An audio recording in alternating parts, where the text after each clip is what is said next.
Sir, Pithampur में जिस प्रकार से कचरा जला लिया, पीथमपुर की जनता ने जमीनें दी, पीथमपुर की जनता से जमीनें छीनी गई।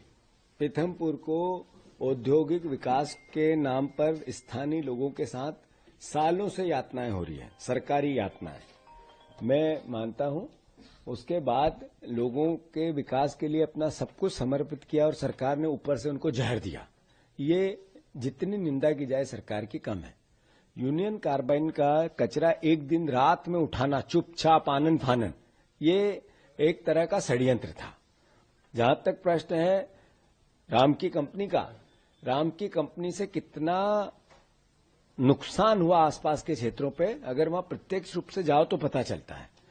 हर गांव में लगभग 15 से 20 आपको लोग मिलेंगे कैंसर, किडनी और हार्ट के पेशेंट।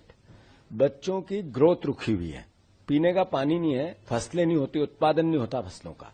10 किलोमीटर के आसपास के रेडियस में अभी ये कचरा नहीं जला, जो पहले का डिस्पोजल, औद्योगिक डिस्पोजल है वो जलता है, उसी से ये असर है। तो इस कचरे का कैसा होगा, ये सवाल है। दूसरा, हमने मोहन यादव जी से आग्रह किया आज से 1 महीने पहले, बार बार किया, हर बार किया। विपक्ष का अध्यक्ष हूं मैं कांग्रेस पार्टी का, इस नाते उनने इस बात को गंभीरता से नहीं लिया, हमारे जो आग्रह को उनने नहीं माना। पर उनने कचरा हटाने के पीछे की जो कहानी है उसको प्रतिसाद किया, भूमाफियाओं को संरक्षण दिया। कौन जमीन, जो यूनियन कार्बाइन की जमीन ऑक्शन में है, कौन खरीदना चाहता है और क्यों आनन फानन हटा, इसकी एक कहानी है, एक दिन सामने आएगी।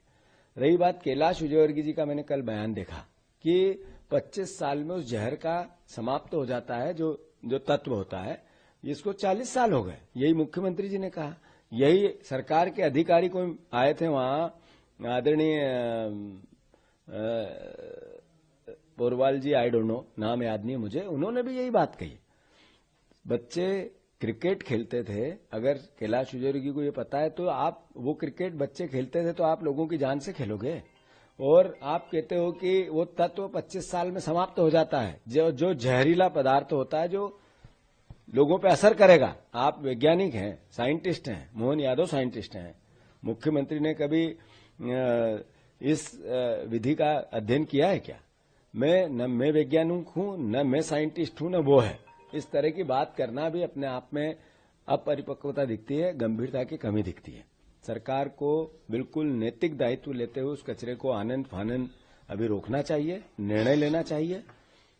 जहां तक लोगों का विरोध का प्रदर्शन है, शांतिपूर्ण तरीके से लोग अपनी बात कह सकते हैं, पर हिंसक अगर उसमें कोई पुट आता है तो मैं समझता हूं ये ठीक बात नहीं है। लोगों को भी संयम रखना चाहिए।